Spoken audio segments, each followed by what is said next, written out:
Good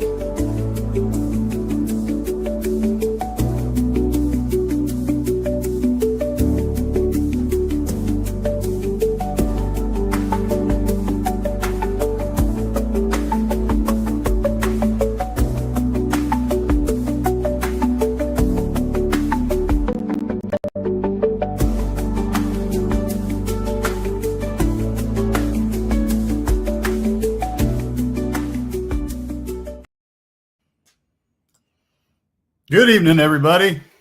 Thank you guys for joining us. It is Wednesday, August 6th.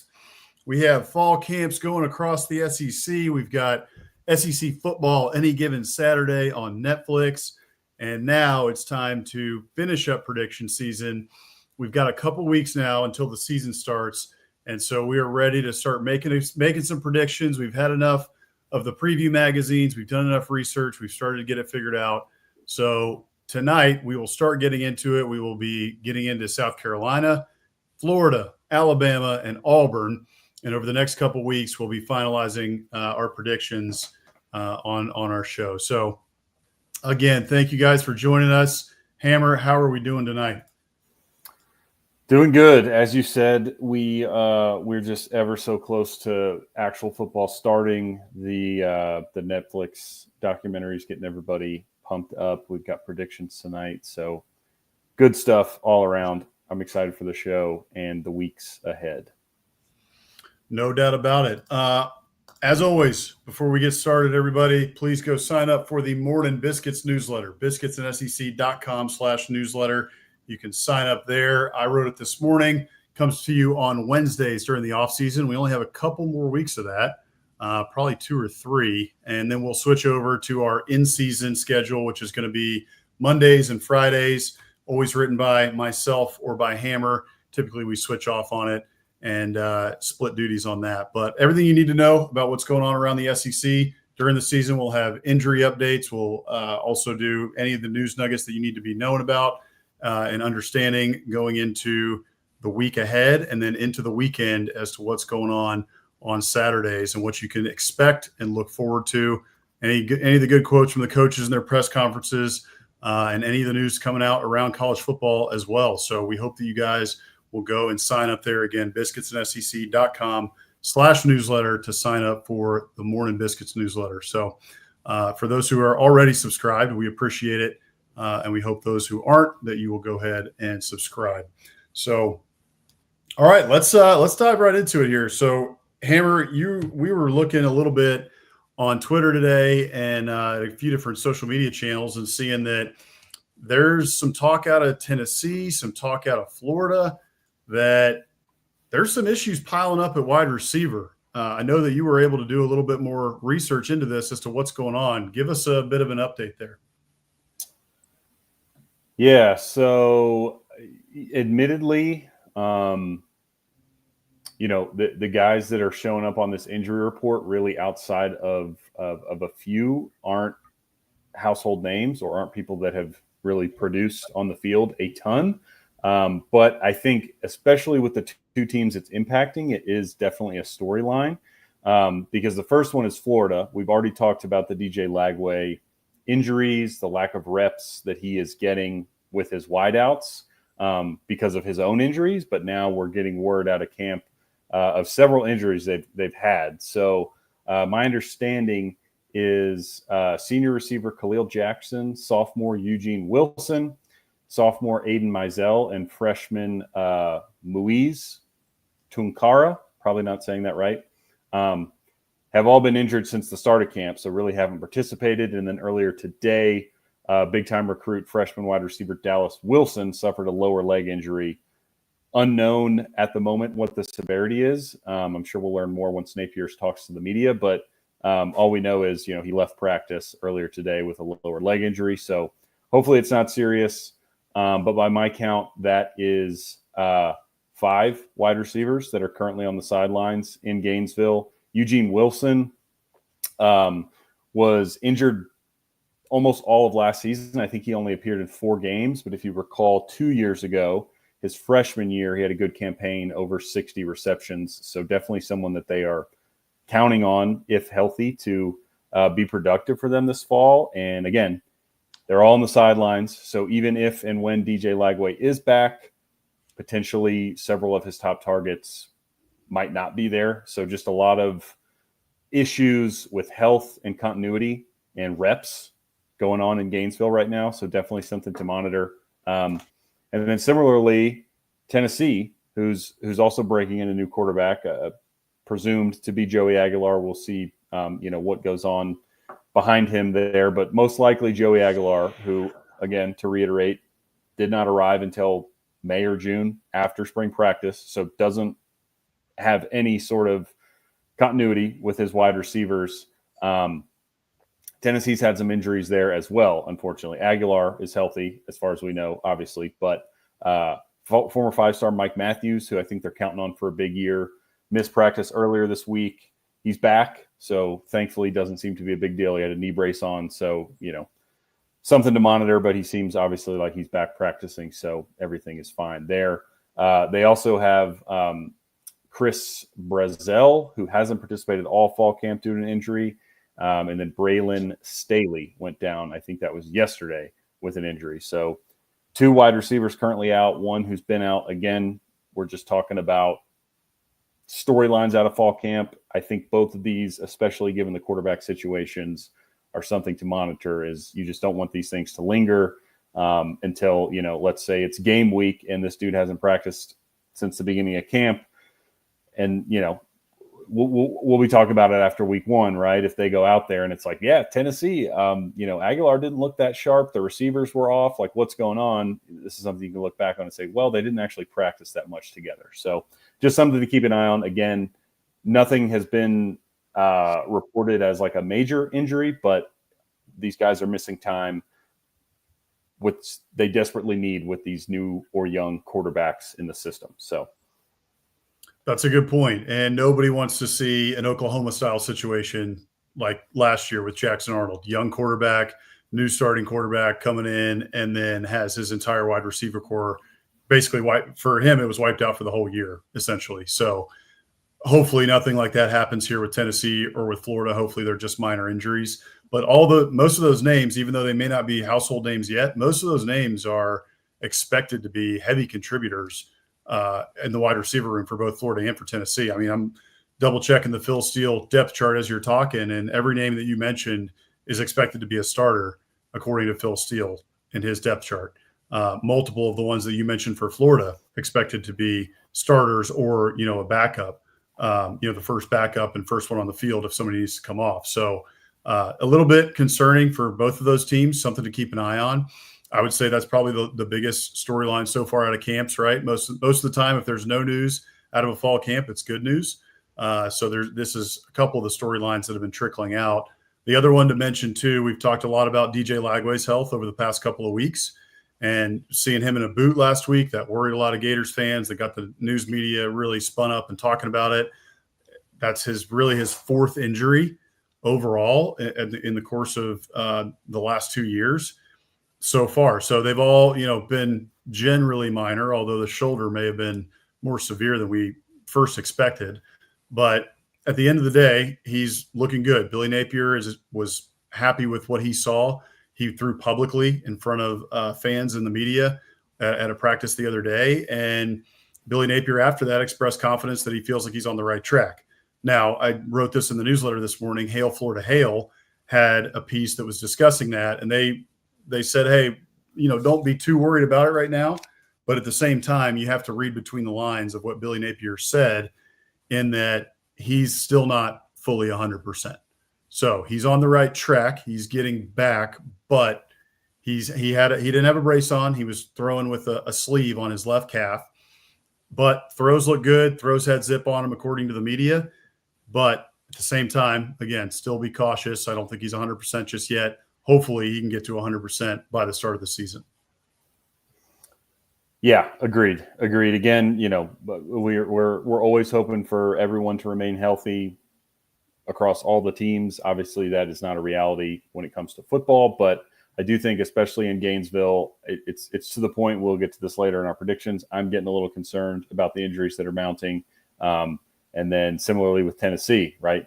We've talked a lot about the turnover there at quarterback with Nico and at wide receiver, because they had several go to the NFL as well as transfer out. So you're just trying to break in a lot of new guys, and these reps are precious, truly. So when you're not getting them, it's something that fans oftentimes don't think about again until you're in, week 3 or week 4, and you think back, and especially for teams like Florida and Tennessee, where the earlier part of their schedule, they need to be getting in sync, because the schedule is only going to get harder. So they need to be, ready by week 3, week 4, week 5, not, now we're just starting to get comfortable in week 4, week 5, So definitely just something to keep an eye on. And obviously we'll keep everyone updated in the newsletter, on the show, whatnot.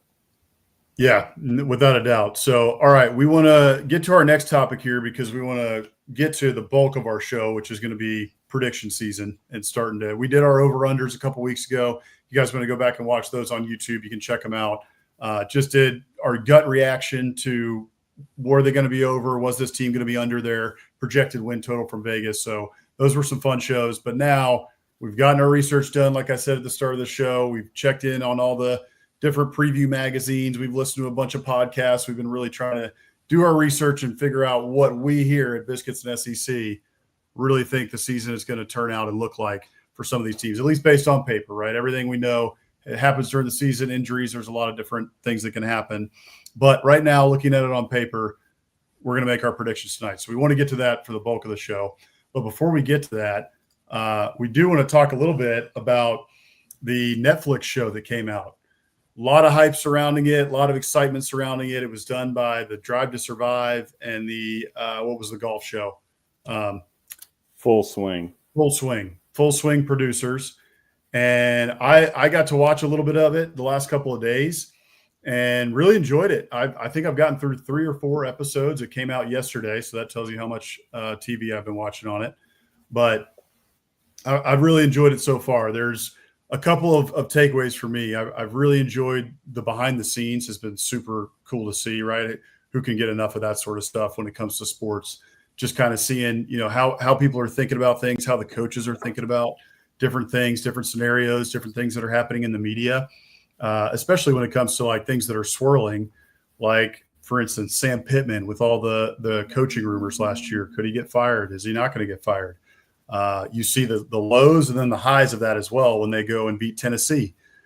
So that's really cool. The cinematography, I think, is fantastic. It's much like the QB show or receiver show that you see on Netflix, and just kind of the way that it's shot. So really puts you inside the action, gives you really great shots of the stadium, and it's up close and personal. So really worth a watch in that respect. And then I also, a couple more takeaways I had. The one big thing that I saw, this is in, I think, the first or the second episode, is they play the South Carolina LSU game, and they really get into that, and it's interesting. And they got Shane Beamer, a lot of his quotes and stuff from that. But they gloss over the biggest point in the game, which was the blindside block call on the pick six that got called back, which would have sealed the game for South Carolina late in the fourth quarter. Instead, we all know the story.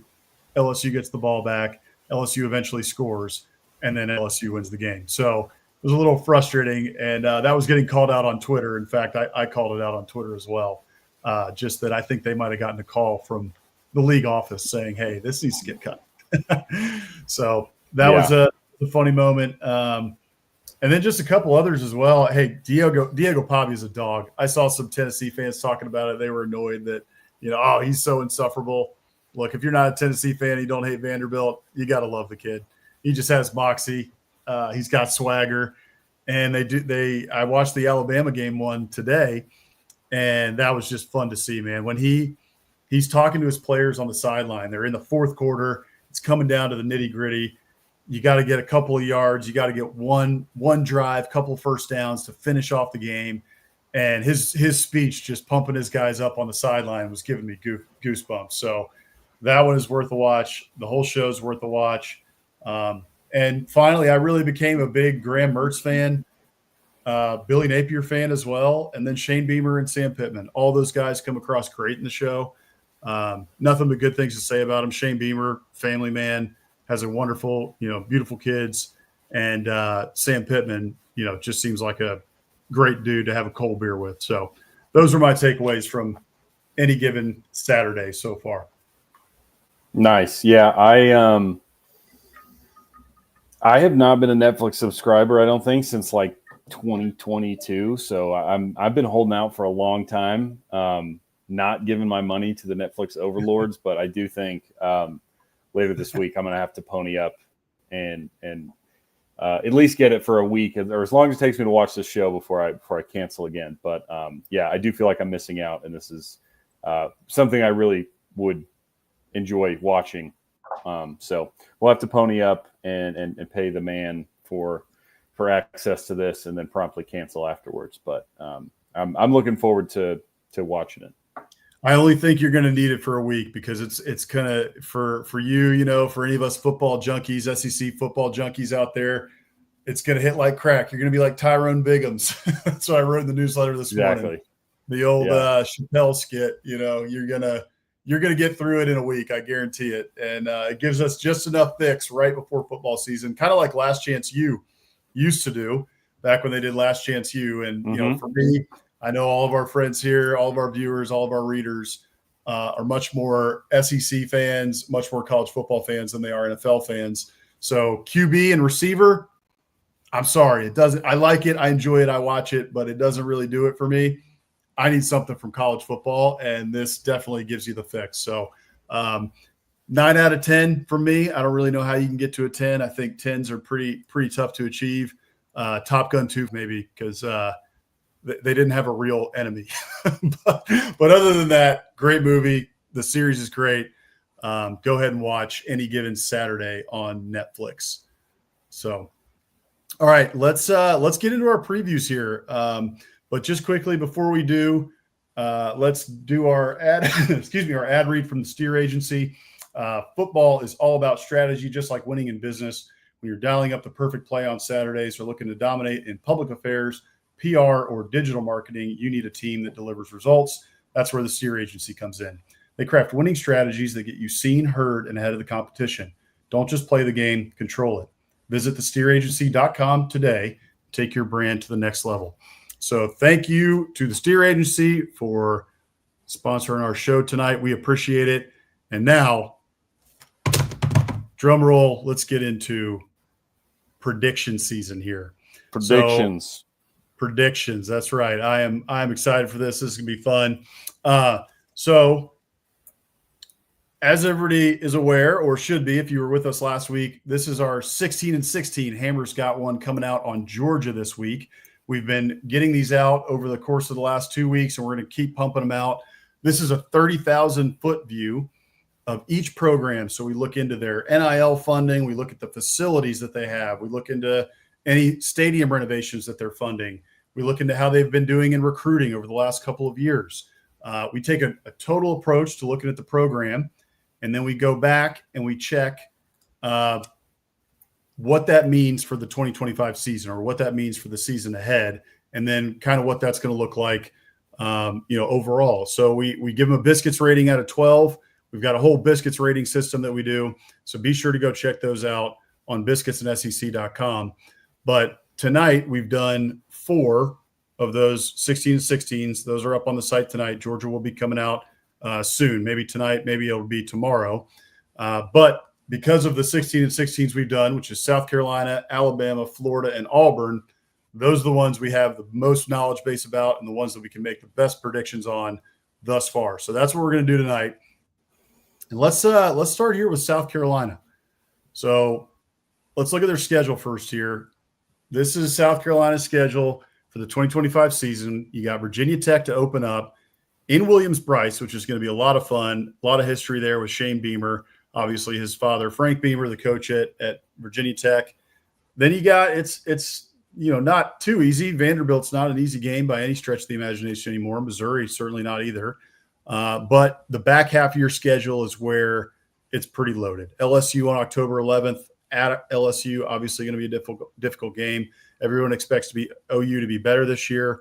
Alabama, always a tough game. Ole Miss should be a tough game. A&M, and then Clemson to end the year. So, that's a tough schedule there. Can South Carolina repeat the success of last year and get back to the right on the cusp of the college football playoff? This year, they're ranked 13th, where they ended the year last year, at least in the first coaches poll that came out yesterday. They were ranked number 13 in the country. So can they keep that up? Here's our prediction, and we'll get into a little bit more of what that means and how we came to that conclusion. But I'm saying here 7-5. I think Mike Huseman there, Spurs up. He's our resident Gamecock here for the SEC After Dark Network. But I'm going 7-5 here. I think South Carolina takes a slight step back this year. I talked about this a little bit in our over-under show, but I'm worried about that offensive line. I'm a little bit worried about the receiving core, and I'm a little bit worried about the production that they have to replace on defense. So I think they're going to be good this year. I think they probably lose a couple of close games, but for me, I think it's going to be 7-5 there. And I go back here. This is their schedule. That pivotal game for me there, Mizzou, September 20th at Missouri. I think that one sets the tone for your season. I'm actually going to go there with you, Mike Huseman. We talked about this when we previewed the South Carolina Gamecocks with you a couple of weeks ago. But Mizzou right there, I think that's a pivotal game for this season to set the tone. It's at Missouri. If you can get a win at Missouri, you got to feel really good going into the back half of that stretch with all these really solid teams. LSU, Alabama, Oklahoma, Ole Miss, A&M, Clemson. You got to feel good about your chances in those games. And I think it tilts it a little bit towards, there's a lot of toss-ups right here that we're looking at. There's a lot of, lean loss that we're looking at. But if you can beat Missouri there, I think, and Lenora Sellers is playing well through those first 4 games, I think you're setting yourself to be up and really confident heading into the back half of that schedule, which is what I think you're going to need if you're going to, beat my prediction and hit the over. So, Hammer, what are your thoughts there on South Carolina? You got them. You got them here going 8-4, and their pivotal game being Oklahoma. Yeah, I think for me, I was looking back, obviously, at our over-unders, and as we said, those were more knee-jerk, gut reaction picks. But I did have South Carolina going over.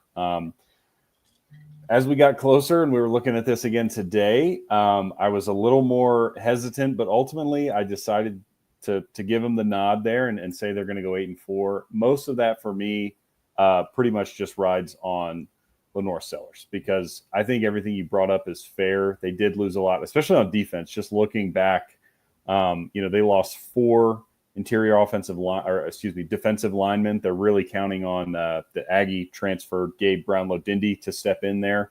Kyle Kennard, of course, is gone. Dylan Stewart is back. So's the third edge rusher, Brian Thomas. So they're decent at edge, but they lost multiple linebackers. They lost multiple guys in the secondary. So defense is going to be a lot of new faces. But I think Lenore Sellers is really, really good. So I'm going to give them the nod for 8-4 here. And I think, and not just Sellers, but I think Beamer's good. I mean, Mike could probably help us out here, but they have beaten their Vegas over and under win total, I think, every year but one since he's been there. So he does a good job in the portal, Beamer, that is. So I think they're going to have some guys hit, and I really do believe in Lenore Sellers. Now, my pivotal game, as you saw, was the Oklahoma game. And the reason I picked that one essentially is I think that's a game you need to get, because just looking at the schedule, I think the other one I was going to say would be Mizzou, but you picked that. So I wanted to, zig a little bit while you zagged. But Oklahoma, as we talked about, appears to be on paper a much improved team. You get them at home after a tough road trip to LSU with Bama on deck. I just think that's a game you need to win, because you're probably losing on the road at LSU, and Bama, of course, even though it's at home, is going to be really, really tough. So for me, I just look at that schedule and I think you want to get the Mizzou game, of course, but you got to get Oklahoma at home if you're going to get to this 8 or even 9 win mark. Whatever. We'll see how the season plays out, of course. But I just look at that game as being very pivotal because an improved Oklahoma team at home, given South Carolina's aspirations this year, let's call them, is a game they should win. Like if they are actually going to be a top half of the SEC team, you should be able to beat Oklahoma at home. So I think that's a really, really pivotal one. And if they can't get that done, again, look at the rest of their schedule: Bama, at Ole Miss, at A&M, Clemson. Like it doesn't get any easier. So that mid-October game to me will be pivotal. I agree with that. That's totally fair. The same thing with Mizzou. If you're going to be a upper half of the SEC team, if you're going to hit 9 wins, if you're going to hit 10, potentially push for a playoff spot, you got to beat Missouri as well in Columbia. So, there you go, Mike. Yep. 3 out of 4. Mike's helping us out. He's going 8-4 just like me. And then, as you said, again, to add to how pivotal that Mizzou game is, they've only beat them once in Columbia, the other Columbia, Missouri, in the last decade. So they don't win very often when they go on the road to Missouri. So I just look at that schedule though, and I like not a South Carolina fan, obviously, but it just gets me so pumped up because it's a tough schedule. It's always a tough schedule because you get Clemson in the out of conference, but you add Virginia Tech in the out of conference. And then, most of those SEC games, as we'll talk about, throughout the rest of the show with other predictions, like those should be good games. Again, I think South Carolina, against a Kentucky, a Mizzou, a Vandy, Oklahoma, like I'd lean them, but obviously it would not shock me. Vanderbilt is not a pushover. Missouri on the road, tough. Kentucky, who knows? They beat Ole Miss on the road last year. Maybe. Oklahoma seems to be improved. Like all these games I just look at and I think there's going to be close games, which is just going to make it fun. I was thinking the same thing looking at that schedule. Like even Vanderbilt, even Kentucky, who knows? But Kentucky's been good. Like last year, they weren't very good, but over the course of Mark Stoops' tenure, Kentucky's been good. Kentucky beats Florida. Kentucky has gotten over the hump. And so last year was bad. No one expects them to be very good. But who knows? I saw a fall camp video of Zach Calzada, and he threw the prettiest ball I've seen of anybody thrown against air. So the ghost of Zach Calzada lives on, and it does. Alabama he's played a night game in Columbia before. I don't think he was. I'm trying to think if was Wigman playing then when A&M lost that game. I think it might have been Wigman. I can't remember, but all I remember is South Carolina returned the opening kickoff for a touchdown, and that was A&M's 5-7 season. So immediately I knew. We're doomed. We're cooked. I don't even know who's playing quarterback, but we are doomed. We're so cooked. Yeah, that is the truth. So, all right, let's get on to our next one here. Rick, I know you're going to be pumped about this one. The Alabama Crimson Tide. Roll, Tide, roll. So check out their schedule here. They got 2 out-of-conference games there early on. Their Power 4 conference teams, Florida State, Wisconsin. You go to Florida State, to Doak Campbell to take on the Noles in Tallahassee. And then you get Wisconsin, who you blew the doors off of last year. Probably should do the same this year, especially since it's in Tuscaloosa. Got Georgia there, on September 27th. And then, again, back half of the schedule gets difficult. You whipped Missouri last year. You lost to Vanderbilt. That's a big revenge game, as Rick has been reminding us of recently. And then you get third Saturday in October with Tennessee. You got South Carolina away. That was a close game last year in Tuscaloosa.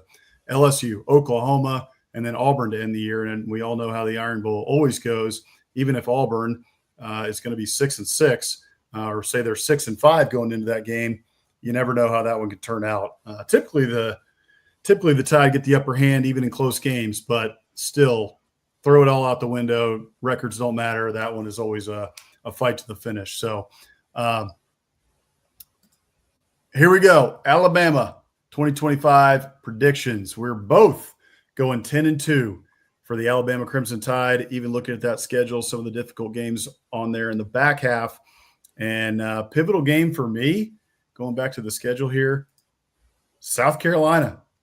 I think that October 25th at South Carolina is a big deal. And the reason I say that is because I don't think that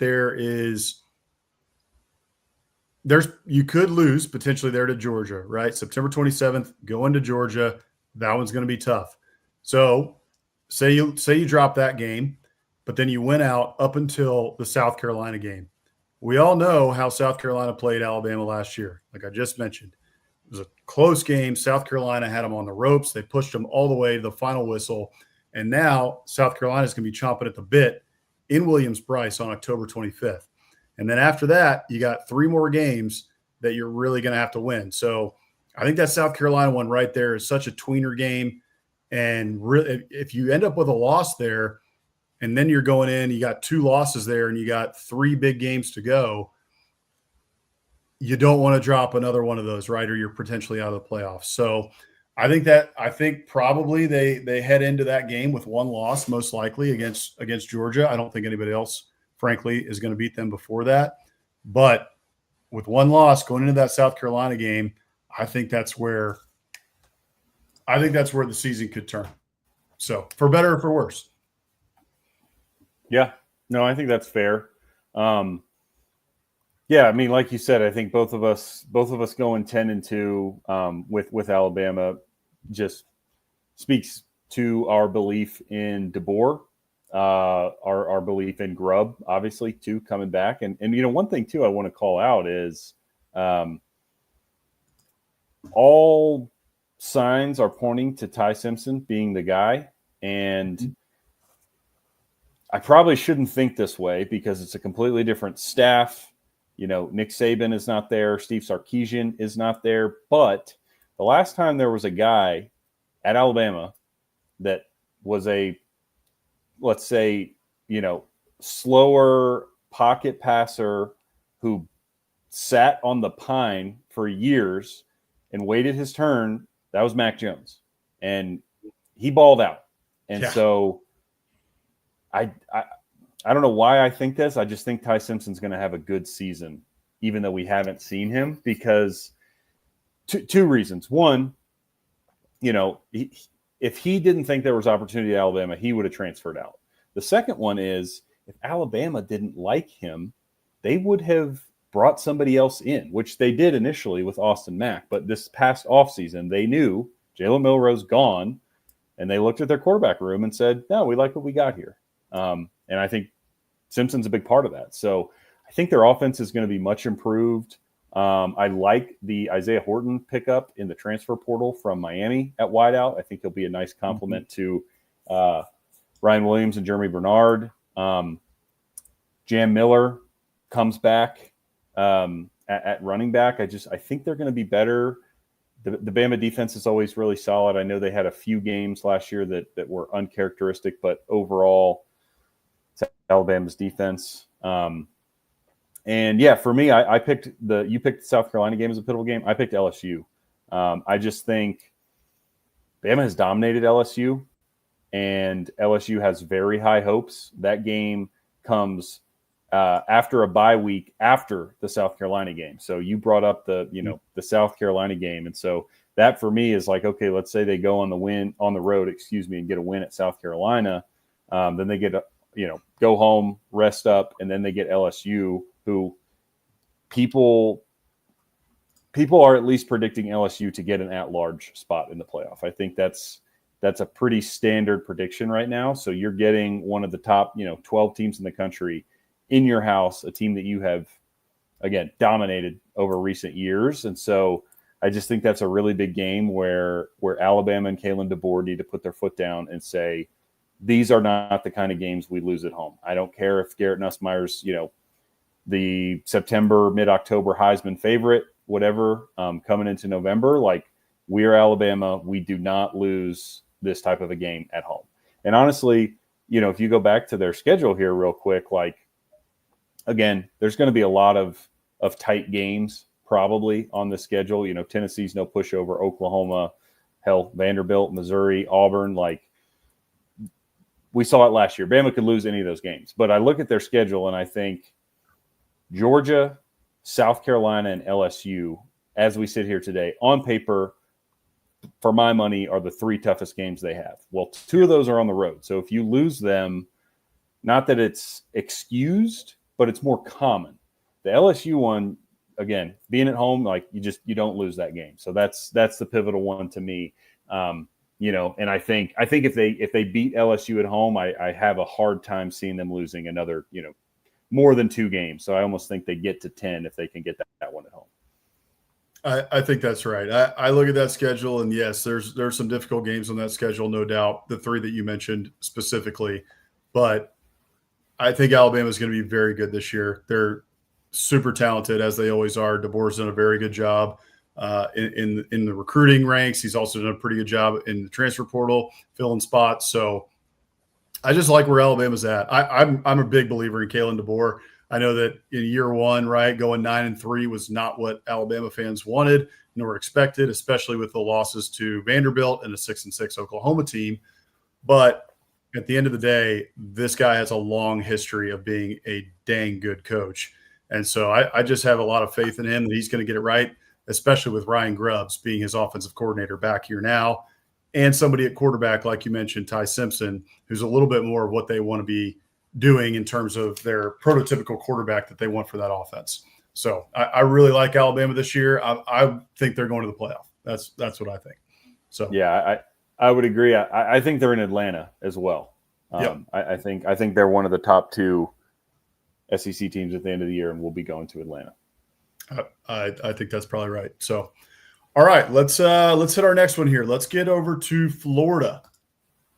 The Florida Gators, they're 2024. They outperformed expectations, went 7-5, had a surge at the end of the year there with DJ Lagway, won all of the games that he started and finished, which was impressive. He had good stats. The defense started playing much better towards the end of the year. I detailed that in the Florida 16-16 over on biscuitsandSEC.com. So go check that out.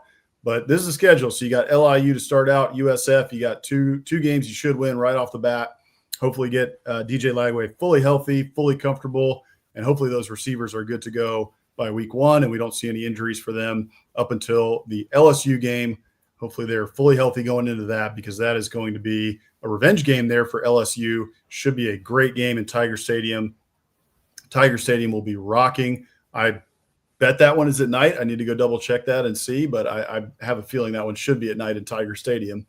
Then you get Miami on September 20th, which always is going to be a difficult game. Miami boat raced the Gators last year in Ben Hill Griffin. So got to expect the Gators are going to be up for that one and excited for that one to get some revenge. Texas A&M, and then you got Mississippi State, Georgia on the neutral field like usual, Kentucky, Ole Miss, Tennessee, and then Florida to end, or Florida State, to end the season. So here's our prediction. Boss man, I got them going 7-5. Hammer has got them going 6-6, taking a step back there. My pivotal game for the Gators there is LSU, and then Hammers is the Miami Hurricanes. So, Hammer, I'll let you go first here on this one. Tell me a little bit about your thinking here as to why the Gators are taking a step back, and I think you overturned your over prediction here for the Gators. I did. So yeah, for those of y'all that were watching, keeping score at home, I weeks ago now thought Florida would go over the 6.5 win total and get to 7. Mainly why I'm flipping on that, honestly, it has a lot to do with the injuries that we brought up at the start of the show. You don't want to predict that. You don't want to wish for that, but I'm worried about not just DJ Lagway staying healthy for a full season, but again, the reps. And you looked at that schedule, and we're talking about, they basically have 2 mulligans, and then it's like you're going 0 to 100 at LSU, at Miami, bye week, Texas. So and then A&M on the road, like they are really that stretch of games is just so tough. And so if they're slow to start because of this lack of continuity and reps and familiarity, I worry that that LSU and Miami stretch is just 2 losses, which is why I said Miami is the pivotal game. I'm not a giant believer in Miami being a great team, but we saw what they did to them last year. They're certainly capable of beating Florida. So that's why I picked it to be the pivotal game. I just think if they're going to get over, they have to beat Miami. Because again, you look, LSU on the road, Texas at home, at A&M, Georgia on a neutral site, at Ole Miss, against Tennessee. Like, there's just a lot of tough games in there.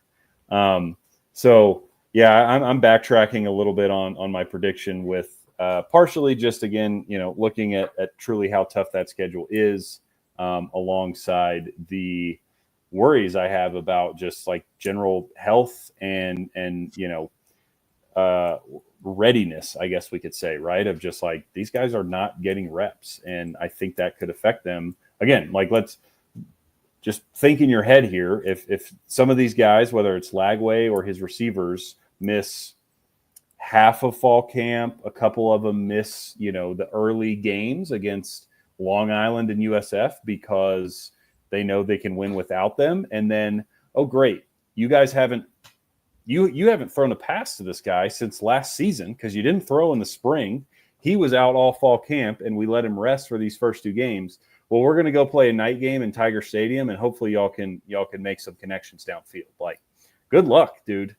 I mean, so hopefully I'm wrong. Like I said, I'd be happy to be wrong about this. I like Lagway, I like Napier, and I don't want to, put any bad vibes out there around injuries. But I just worry that things are not going to go according to plan, even if everyone's healthy, just because the reps are not there. And maybe I'm way off there, and Lagway is a guy who's just so talented that he can make do without it. But if you got back-to-back road games, LSU at Miami, both I think in the top 10 or top 12 of the coaches poll right now in September, you have to be ready early, where a lot of these, a lot of other programs don't. Like, we'll talk about them in a later week, but Mizzou doesn't leave the state of Missouri till mid-October. Florida unfortunately has a lot of tough games in September that other schools don't. So I'm flipping, and I'm saying they go 6-6, which I think our friend Mike here says that Billy gets let go, and I think that would be the case at 6-6 as well. Pulling a Brian Kelly here and pounding the table. I disagree. You are very wrong. Billy Napier does not get fired. They go 7-5, and they have – everybody knows the schedule's difficult, but I think if he can stay at 7-5, get a nice win somewhere in there, that he will be able to stay, and that they will be excited for DJ Lagway coming into his junior year, and that's when we really turn the Jets on. We got – couple years of recruiting under our belt. We got the transfer portal. They didn't do a lot in the transfer portal this offseason, but going into next year, probably fill it with some pieces. Here's why I go a different direction and give them at least one more win, at least to hit the over, and to have a decent season, right? My thought here is that, yes, DJ Lagway has some nagging injuries. Yes, we're a little bit worried about the wide receiver situation and the injuries early on. But I take the opposite approach from you. You're talking about LSU in game 3. I get that. That is a very difficult game, no doubt about it. But to get everybody healthy and to get everybody on the same page, and hopefully all those receivers are healthy enough to be playing. Maybe they sit out game 1 against LIU, and then maybe they go in game 2 against USF. I think that they've got enough time to get on the same page there before that LSU game on the 13th. And I really think that because I think they're going to be able to keep DJ Lagway fairly healthy. As long as he's not scrambling and doesn't have something crazy happen, similar to what happened last year in the Georgia game. I said this in our over-under show. Florida has a veteran offensive line coming back. 4 offensive linemen come back. Some of them all SEC caliber. So I like the fact that Florida has this line coming back. They've got this veteran line. I think they're going to be able to protect DJ Lagway pretty well. They did a decent job of that going into, later into last season, which is why DJ Lagway was allowed a lot of time back there. DJ Lagway needs to cut down a little on the interceptions. I think that they've been working on that diligently because that's one issue they need to correct. But I think they're going to be able to keep him healthy. I'm not too worried about the injuries currently at wide receiver.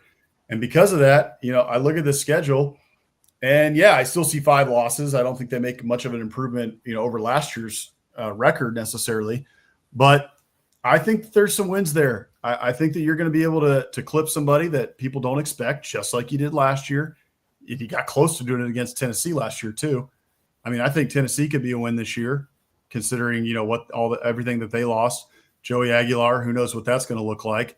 Their wide receiver core, they're breaking in a bunch of new guys. They got some talent there, but they lost a lot of production from that room. And then, yes, difficult games across the schedule: LSU, Miami, Texas A&M, Georgia, Ole Miss. But I also see, a lot of question marks for some of those teams. Who says you can't beat Georgia this year? A lot of question marks about Georgia. Oh, is Gunnar Stockton going to be good? I happen to believe in Gunnar Stockton. I think Georgia's going to be very good. But I just look at this. I see Florida as a much improved team. I think they're going to be able to keep DJ Lagway healthy. And for those reasons, I disagree with you. Florida gets to 7-5. I think Billy Napier is able to skate by, keep his job, and that Florida moves in thinking 2026 is going to be the year that we really make a jump. Yeah, that's fair. And I like, I like the optimism. I think you said it, or if you didn't, most people out there know it. But yeah, every game that Lagway started and finished last year, meaning, he didn't get hurt during the game or whatever, they won. So his track record is great. Undisputed, great. If you go 6-0 in games you start and finish in the SEC as a freshman, like that is awesome. So the potential is certainly there. One thing I wanted to bring up here too, just with the sort of Napier hot seat discussion still being out there, of course, and this schedule, it's going to be very interesting to see how they do early on in these September and early October games, because we know how narratives go. And Napier's already shown he can flip a narrative, because you, me, and the entire media had him fired after the A&M game last year in September, and he's still in Gainesville collecting his check. So, but I just want to bring this up because I think it'll be interesting, right?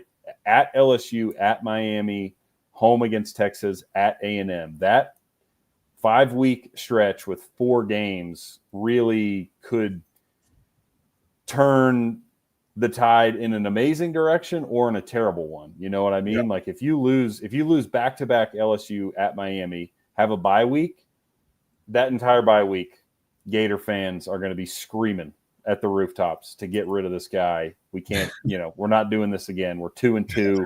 Now we got, number 1 Texas, unless they lose a game to Ohio State or somebody early on, come to town. But again, they could beat Texas at home. That's a game in the swamp. Texas is a younger team. Like, they might do it. So I think that's something to just circle your calendar for, like, a pulse check on Gainesville at the end of September, early October, and just see how they're doing. Because I think they're either going to be really excited or they're going to be ready to fire Napier already again. I think that's probably right. And it's also dependent a little bit on how those games go, right? At the end of the day, it's just win, baby, win, right? Everybody's just going to be looking at that record at the end of that 4-game stretch. Are they 2-2? Are they 3-1? Right? If they're 3-1, everybody's pumped. Doesn't matter how they get it done.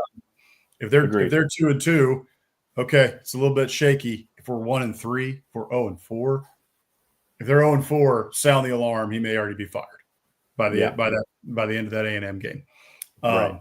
If they're 1-3, it's real shaky. The chatter is getting loud, and we're starting to get worried. And it'll be interesting to see that their schedule is front loaded as South Carolina's is back loaded, right? Correct. So you got to come out of September feeling really good and feeling hopefully get out of there 2-2, maybe 3-1. Man, if you can do 3-1, then it's like, look out. Florida's a really good team this year. And they could surprise some people. DJ Lagway is playing at, an all SEC type of clip. So We'll see. I'm a believer. You're a believer in Lenora Sellers, and I'm a believer in DJ Lagway. I believe in Lenora Sellers as well. I think he's a great quarterback. I'm just a little bit more worried about what he's got around him and if he's going to be able to elevate those guys around him. Whereas for me, I just feel like DJ Lagway is the type of player that is going to be able to elevate everybody around him no matter what. I think he's that talented. So that's where I fall in Florida. That's why I think they hit 7-5. Totally fair. Totally fair. We got a little bit of disagreement in this one, which is good.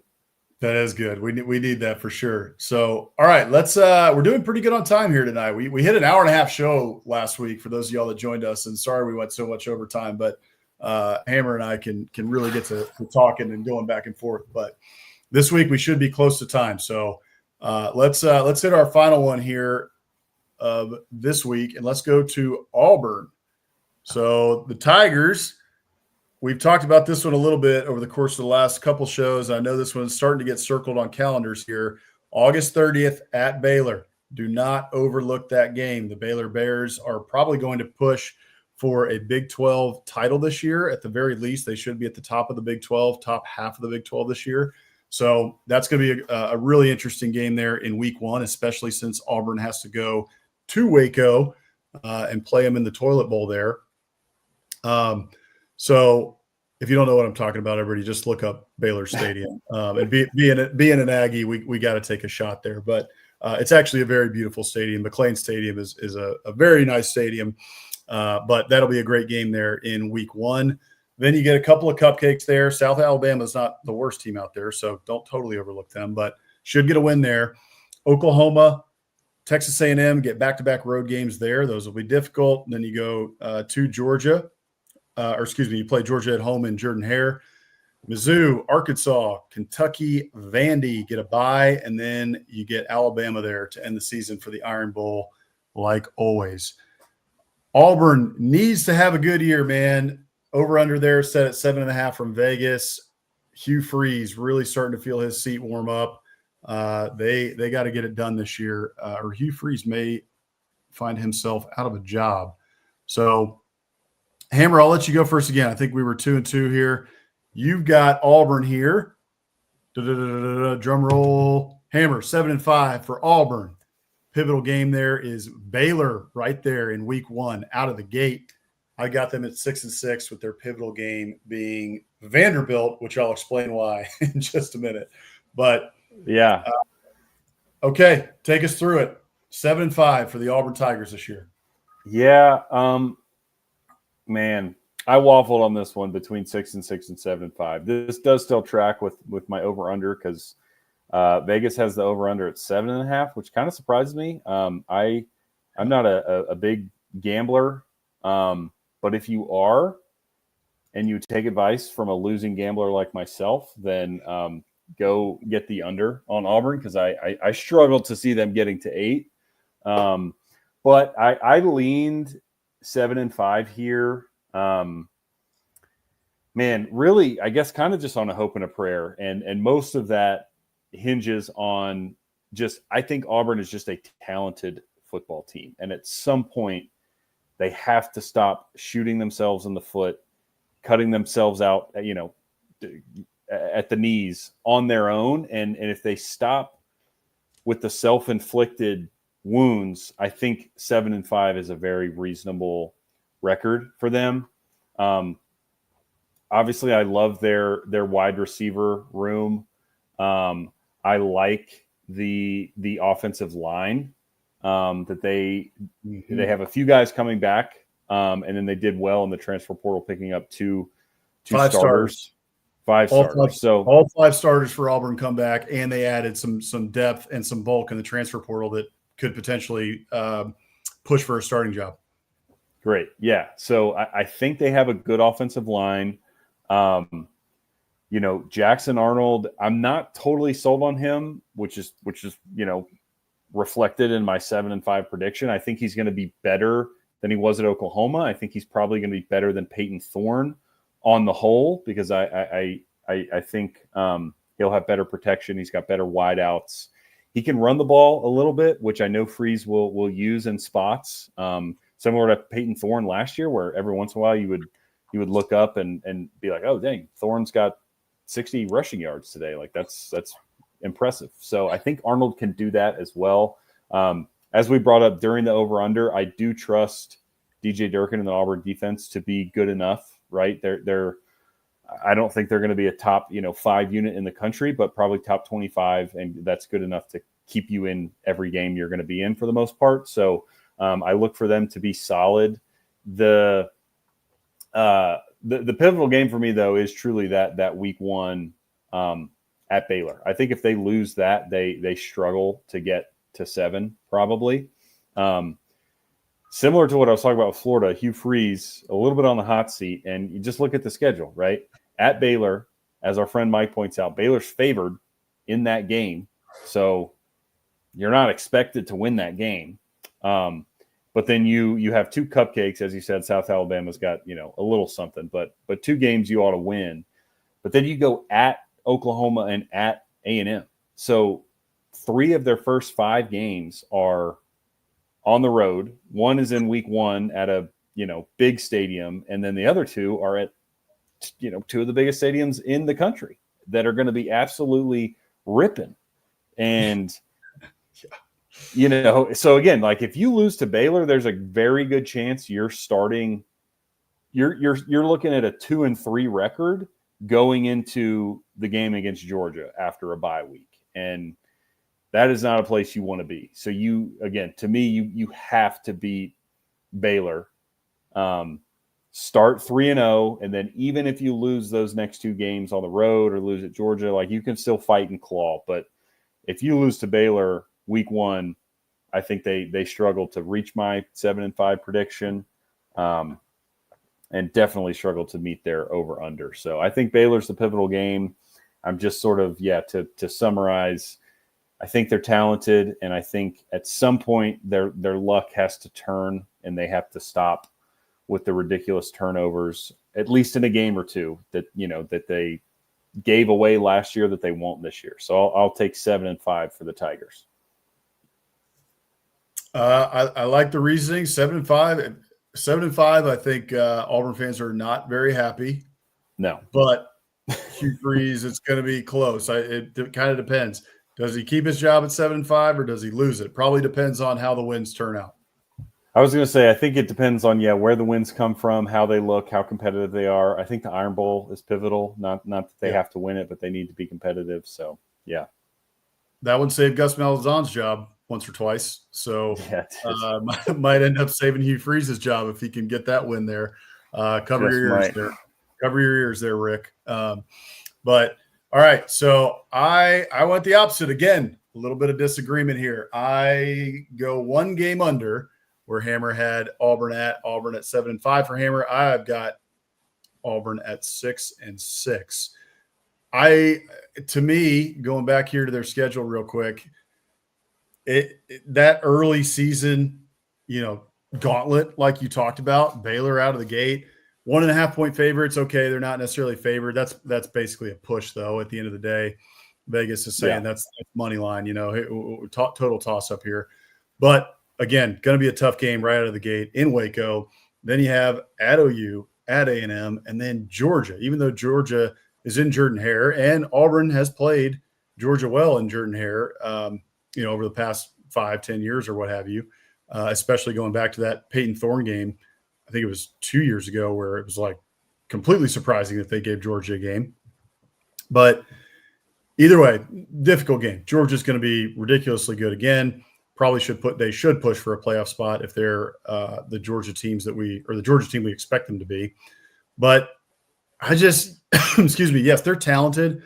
They do have a lot of talent. Finally, they got to, hopefully break through a little bit with that talent. Hopefully they can cut down on the turnovers, etc. I just don't know. I can't believe in Hugh Freeze yet. I just can't do it. I'm not there. I expected to see a lot more improvement from Auburn over the past couple of years. He's made some boneheaded moves. Talking about Peyton Thorne last year at quarterback, all love to Peyton Thorne. I think he's a great guy, but he just didn't perform overall when they needed it the most. And he threw a bunch of interceptions.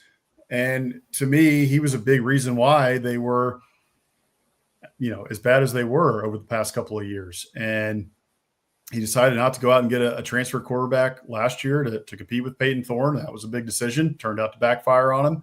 And then the use of Jarquez Hunter last year was just honestly malpractice. I mean, somebody should go to jail. If in a just world, somebody should be in jail for the amount of times that they screwed over Auburn fans by not feeding Jarquez the rock. So I just look at what I've seen from Hugh Freeze over the past couple of years. He could change my mind this year, but there's just been boneheaded decisions just kind of over and over again. And now we're looking at recruiting where it's like, what in the world is going on with recruiting? And that could change, and they could change things with the transfer portal as well because it's a different era of college football. But I'm just not sold yet that Hugh Freeze is going to be the guy to turn this sucker around. And with that early season gauntlet there that you laid out, I just don't think he's going to get it done this year. I think maybe if it was a little bit, maybe if they had South Carolina's schedule where they could gain some momentum and really feel like they got the momentum going into the back half of the schedule, which is going to be super difficult, maybe then I could see it. But I just don't with that gauntlet at the start of the season. I do think here, I mentioned that Vandy is their pivotal game. Well, why is that? It's because Diego Pavia owns you. He dog walks you. He is Hugh Freeze's daddy. And if you can't beat Vanderbilt on November 8th, even though it's late in the season, this sucker's over. That's a pivotal game for Auburn because if they lose to Vanderbilt again, if Diego Pavia takes you out behind the barn, well, he's going to take Hugh Freeze's career at Auburn behind the barn. So that's my pivotal game for Auburn this season. And I think my prediction, they go 6-6. Yeah, no, it's hard to really disagree. Again, we're kind of splitting hairs, 7-5, 6-6 on these last two predictions. But I think your point about the early season gauntlet and potentially, derailing a season is very legitimate because my two worries for Auburn this year, outside of my own record prediction, but just, there's really two ways I could see the season getting sideways. One is they lose all those games early and they're 2-4 after losing to Baylor, losing to Oklahoma A&M and then Georgia. And then, like you said, the back half of the schedule isn't as tough, but if you're 2-4 with a coach on the hot seat, how much do these kids care? The second way, and this kind of goes hand in hand because if they're 2-4, it's probably a big reason why, is, you just mentioned the Peyton Thorne turnovers last year. Well, Jackson Arnold has been bitten by the turnover bug in his past. Maybe it's gone with new coaching staff, new scenery, new offense, new everything. Auburn fans, of course, hope that's the case, but we don't know. And it's possible he doesn't have a ton of confidence and does throw, some untimely interceptions. And that, again, kind of leads them to a really rough start. And then at that point, again, with the head coach, the team that's been beaten down the last couple of years overall, and then Jackson Arnold, who's been beaten down, can they dig themselves out of a 2-4 hole? I don't know. So, again, it takes me back to my pivotal game. You got to beat Baylor. And at least be, 3-3 heading into the back half of your schedule, and you've got a chance. If you're 2-4, man, it looks bleak. Yeah, I think that's exactly right. So hopeful for the Auburn Tigers this year. Again, they got the talent. You just got to make it happen. Put it all together. So we'll see what happens for the Auburn Tigers this year. All right. That is it for our predictions for tonight. We will get into, like we said at the outset of the show, we'll get into the rest of the teams over the course of the next couple of weeks. We also have an interesting interview coming up. We've been working on this behind the scenes for a little bit here. We will be able to announce that here soon. We will be releasing that. I don't think it's going to be on our live show. We're still figuring that out. Most likely we'll just release that onto our social media and have some clips come out from it as well. But we will be announcing that soon. So keep an eye on our social media channels to check that out. We should get into our last two segments here, the Must Champ Coach of the Week and the Biscuit of the Week, as we've got The Angels in the outfield over here telling me it's about time to get out of here. So, okay, first off, here is our Muschamp Coach of the Week. This week we had a couple potential Muschamp coaches of the week. We're starting to get some good quotes here out of fall camps and different things like that, and some coaches starting to put some fire under their players in the media and whatnot. Something Coach Muschamp loved to do during his time as a head coach in the SEC. So this week, it could have been one of the nominees was John Summerall from Tulane. He had some pretty good quotes about if you're a D1 player and you don't want competition, you just want to be handed your job, well, then I don't want to be anywhere near you. Like, don't get away from me. If you're a D1 player afraid of competition, then I don't want nothing to do with you. Really respected it. So go check that one out on Twitter if you can find it. I like him a lot. Summerall is the man. He's great. We didn't have one out of the SEC this week, at least it didn't come across my desk. So instead, we had to go out to the Big 12 for Arizona State. Coach Kenny Dillingham is our Muschamp Coach of the Week, and here's the clip. Yeah, we got to be better. I mean, like I said, our offense in general, too many drops on offense as a group. It was a bad day. I mean, it was a really, really bad day on offense. And it all stems from passion we play with. Is it okay to not make a play? And if you accept it, then you accept it. That's who you're going to be. Don't be mad going 5-7. It's okay. Don't be mad going 6-6. Don't be mad going 3-9 because somebody has to go those records. There's going to be tons of teams who do it. Why not us? We didn't practice bad. What I mean by that is, like, we didn't bust. We didn't MA. We threw one pick. Like, we didn't practice bad. We didn't practice with passion. We didn't care if we scored a touchdown. We didn't care if there was an interception, right? We didn't care if somebody made a great play for most of practice. We were just out here practicing. And to me, the best teams, it matters all the time. You want to win everything. And today we didn't have that mindset. We didn't want to win. We wanted to practice. And those are two different mindsets to me. Right? Good practice of complacency. It was a good practice for a bad team. It was an average practice for an average team. That's what today was. There you have it. Coach Dillingham letting his players have it through the media. My favorite part of that, really, there wasn't too much that was super funny about it, except when I got to thinking about it after I watched the clip a couple times, he kind of contradicts himself in a way. It's like we had a pretty good practice. Like we had a turnover, only one interception. We had a couple of good plays made. Overall, we practiced really well, but we had no passion. So actually, it was like the worst practice that you can ever imagine. We played terrible. If we want to be 6-6, we'll practice like that every day. So, Coach Dillingham, congratulations! I think his second Muschamp Coach of the Week award. I have to go back into the. I think so. Into the archives of the Muschamp Coach of the Week award to find that. But I believe it's his second win as the Muschamp Coach of the Week. So, congratulations there to Coach Dillingham, who, by the way, comes from the Dan Lanning coaching tree, the Kirby Smart coaching tree, a branch off of that. So you can see where he gets it from. Yeah, even I think wasn't he at Auburn for a bit with Malzahn? I think he's done some time. Can't remember. Probably true. But that's a great quote. What I like most about it, as you said, it's kind of all over the place. You can tell he's really jacked up about it. He's really, really jacked up about them not practicing the way he wants. Probably had like 3 Monster energy drinks that day.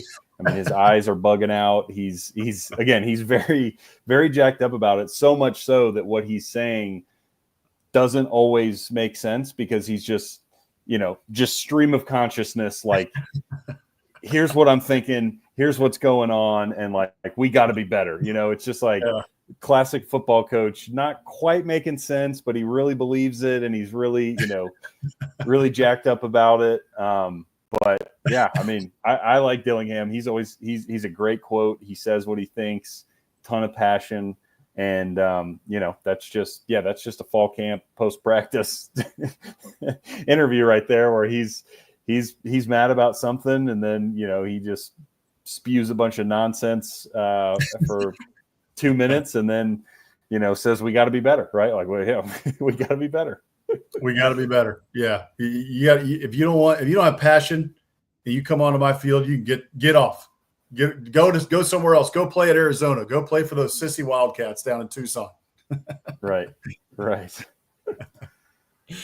So, all right, let's see here. There Mike helps us out. He was the OC at Auburn and at Florida State. So he does have a little bit of SEC ties. Lanning Tree, SEC ties, all you can see where he gets it from. No doubt about it. So, okay, let's finish it off here. The biscuit of the week. This is kind of a biscuit. It's in the family. It's in the tree or whatever. What's the scientists? The scientists say it's I forget what pyramid. No, exactly. Right. Something like that. It's in the food pyramid. So. It's in the food pyramid for sure. It's in the family. But this is Hruska's in Ellinger, Texas. These count. Yeah, I think so. I think so. So I was down in Galveston over the weekend, had a little bit of time away, enjoyed some time at the beach with some friends of mine. And on the way back, you got to drive kind of on the outskirts of Houston and then go on Highway 71 back towards Austin. And Hruska's is a famous bakery there, famous gas station. They do burgers and stuff like that as well. But they're mostly known for their kolaches there, which are ridiculously good. In fact, I had a jalapeno sausage kolache, but I ate both of them before I could get a picture. So these were the kolaches that I had left over that you can see there. And then you can see on the right side there, that is the Hruska's bakery where the shelves are. And you can see all the different kolaches that they've got there. And those ones that are puffed up, they look like they're puffed. Those are the jalapeno sausage, jalapeno. I think they have a chorizo one, and all the other sausage ones and bacon, egg, and cheese, all that. So I have been there many times. I got to stop there on my way back. I had all these kolaches for lunch, by the way. It was like 1 p.m., but I couldn't help it. Every time I see it, I'm like, I got to stop in right now. So got myself a coffee to continue the drive. Had about an hour left to Austin. Got some kolaches there. Got a big cinnamon roll, which I enjoyed this morning. And then the other two I had, that one of those is a strawberry cream cheese, and the other one is kind of like one of those apple danishes, an apple kolache there. So Hruska's is your biscuit of the week. Shout out to Hruska's. They are friggin' fantastic. That sounds fantastic. Yeah, I'm jealous. We don't have quite the kolache scene up in Colorado where I recently relocated. So I'm jealous of that for sure. Without a doubt. Well, we will have another good biscuit of the week next week. In fact, I think we need to feature one from our friend Mike Huseman. He sent us one in the DMs, which I did find this week for you, Mike. So we will feature that one either next week or at some point in the coming weeks here. If you do want to be featured as a biscuit of the week, we'd love to feature your biscuits. We featured Rick. We featured Emily of East Texas. We featured multiple other friends of the program. We would love to see those from a diner, homemade, what have you. You can send those in. You can DM us at Biscuits and SEC across social media platforms. Twitter, probably the best one for this. Or you can shoot us an email at contact@biscuitsandsec.com. We would be glad to feature your biscuit creations or your favorite diner biscuits from wherever you are across the SEC footprint or anywhere else. So, all right, that is going to do it for us for this Wednesday, August 6th show, our 45th show here at Biscuits and SEC Live. We appreciate every single one of you guys tuning in. We are brought to you by the Steer Agency. Be sure to sign up there for the Morning Biscuits newsletter, biscuitsandsec.com/newsletter, read by some of the greats in the industry in the SEC. Keeps you up to date on everything going on in the SEC footprint and all SEC athletics, especially SEC football. So please be sure to go and sign up for that. We will see you guys on SEC After Dark tomorrow night. Be sure to go check out everything across the SEC After Dark network, the After Dark network there. Tuesday in the morning, you got Off-Season After Dark. That is with Mike Huseman. You've got us on Wednesday nights, 7 Eastern, 6 Central. SEC After Dark, as we mentioned, Thursdays, 9 Eastern, 8 Central. And then there's a couple new shows that have launched as well recently. You got Bama After Dark with Jake Thomas. That is Tuesdays, typically on Tuesdays at 6:30 Eastern. And then the Regular Guys podcast That is with Corey Burton and Israel Troop, former Georgia player, and they do a great podcast just about football and about anything else they want to talk about. So they'll get back on a more regular schedule here soon, but you can check Twitter for when they are going to be on. So, okay, everybody, thank you guys for joining us. We will see you guys tomorrow night, SEC After Dark. We'll see you guys next week right back here for Biscuits and SEC Live. Appreciate y'all.